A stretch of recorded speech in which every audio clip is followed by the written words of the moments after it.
they come, genetically engineered tomatoes. Calgene's Flavor Savor tomato went on the market today. The first genetically engineered food approved for sale. The tomato stays riper longer than the non-engineered variety, and they say it's tastier. It was a hell of a good product. They say.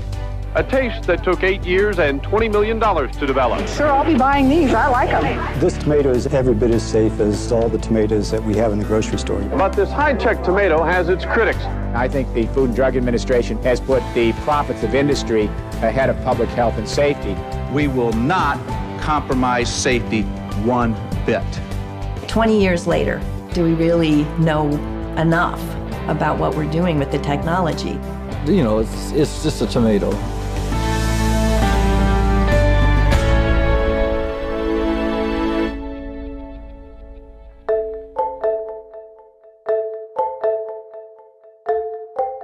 In the 1980s, a group of biotech scientists from Davis, California, set out to transform a core American industry.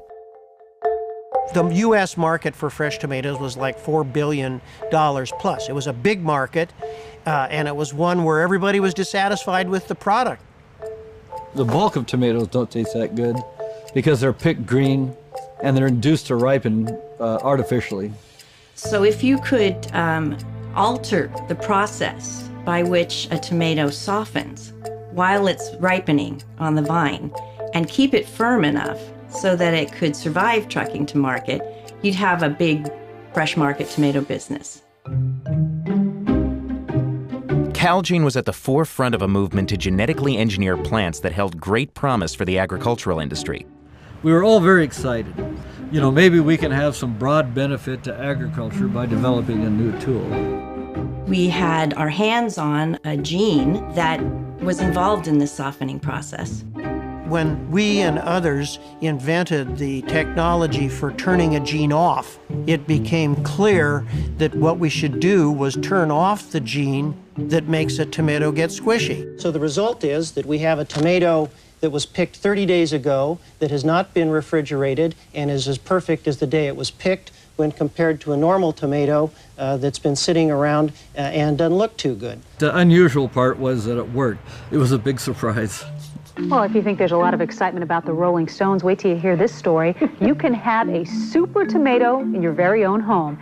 Calgene's the coverage in the media was, ooh, look at this crazy, wacky new thing they're trying. Question, do they bounce? They probably do. They're pretty... The media loved what we were doing because it was a different story. I am holding in front of my face a prototype. This is a tomato. It's like a cute little fruit. How benign, you know. So it was exciting times. Nobody knew the rules. Nobody knew what the regulatory process was. We will ensure that biotech products will receive the same oversight as other products, instead of being hampered by unnecessary regulation. We didn't have to go to the FDA to get this thing approved. But I said, if we don't, we're just not going to get the public acceptance we want on this. I mean, our strategy was one of total transparency. We asked questions about the technology from day one, and I didn't have any concerns about it. The change in the composition of the food produced through one of these new techniques is insignificant, or there's no change at all. But manipulation of nature troubles some. We were concerned that there might be unknown risks associated with these new genetic manipulations. They are underestimating the risks of the technology. We thought this was an important national debate. It may be benign, but it may turn out to be toxic. Our position is better safe than sorry. The opponents of GMOs were a vocal few, but they had little impact on the public's response when the Flavor Savor tomato was brought to market in May of 1994. Last week, the FDA gave its long-awaited seal of approval to this country's first genetically engineered food. It's a tomato called Flavor Savor. These are the new Calgene? Yes, they are. Great. Okay. Isn't that wonderful? People loved it, and we sold every tomato that we ever got to market for at least 2 times the going price of other tomatoes. So the fact that it's genetically engineered doesn't bother you? Oh, not a bit. Calgene's product was well received by the public, and I think that was largely due to having been so transparent about the process. Are they clearly labeled? Yes, they are. It was labeled on the cellophane wrapper on the tomato. It had point-of-purchase brochures explaining how the tomato was genetically engineered and had a 1-800 number on it. When it comes wintertime, when people are searching for that homegrown flavor, now they'll be able to get it. They flew off the shelves here in Davis. The local grocer rationed them. That's a good problem to have. Unfortunately, we just didn't get enough to market at a reasonable enough cost. They didn't understand agriculture at all in ways that were actually quite comical. They pick some tomatoes in Mexico and send them up to Chicago. Truck rolls up, it's dark, it's cold. They open the truck and realize that the boxes had just fallen all over the place. There was mashed up, broken fruit everywhere. We had to get a lot of the fruit out by shovel, so we were in over our head. We were really a bunch of gene jockeys, not tomato farmers. From the plant breeding part of it, knowing what kind of varieties would grow in what parts of the country, the handling of the fruit part of it, all kinds of ways, they just fell flat on their faces. I didn't like the whole tomato business, It's a shame we ever had to get into it. I was disappointed that we hadn't made a bigger commercial impact. And after 12 years of doing it, to be honest with you, I was just out of gas. We wound up selling the company to Monsanto. The main reason they acquired us because we had patents on key technology. And I think in the final analysis, they didn't want an upstart out there who was calling for labeling when they didn't want labeling at that time. Monsanto denies its opposition to labeling GMO foods played any role in acquiring Calgene. The company eventually shelved the Flavor Saver tomato. Monsanto, producing more.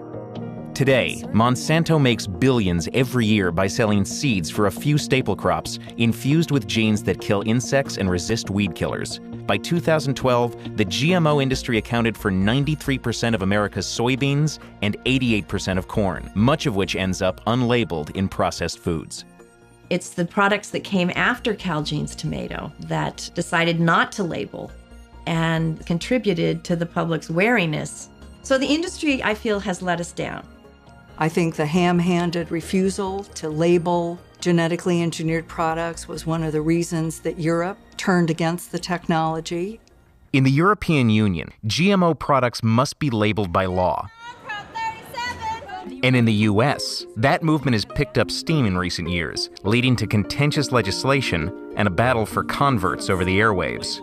The No campaign has raised more than $45 million, funded primarily by biotech, chemical, and food industry giants. Americans have the right to know what's in their food, and corporations don't have the right to hide that information to protect their profits.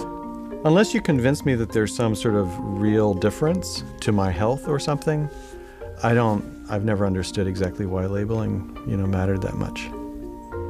If you want to label genetic engineering, then you should also label breeding. Tomato breeders, they move thousands of genes whenever they cross tomatoes.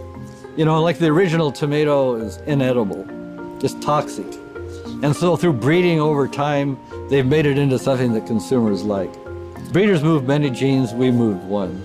I said back in 1990, and I'll still say it today, I'm not aware of a single report documented of 30 years of transgenic plants where a single person has got sick or died from the use of transgenic plants. Many scientists say that genetically engineered foods are safe, and the FDA says they monitor safety through a consultation process with the companies that make them. But some still worry about potential risks and call for more independent testing. Our gene we took from a tomato, and then we reinserted it into a tomato. So it was relatively innocuous. There were at the time products in the pipeline where bacterial genes were going to be inserted into corn. And with the first genetically engineered animal, a fast-growing salmon awaiting approval for sale, the science continues to evolve. Today's biotech companies have learned from the Flavor Savers' mistakes. Calgene had pioneered a cutting-edge technology, but applied it in the wrong market. This was a genetically engineered tomato that they were marketing as offering the consumer a better experience. That's different from what turned out to be commercially successful. The commercially successful genetically engineered crops were things that farmers might want to plant. More of the products now are a benefit to the farmer and not the consumer. The consumer doesn't really understand, why am I getting this engineered food? Today, there are no genetically engineered tomatoes on store shelves. Instead, most supermarket tomatoes are still grown and harvested for yield more than taste, the way they were before the Flavor Saver was born. It was like a flame out early in the GMO story, and there's been nothing really like it ever since.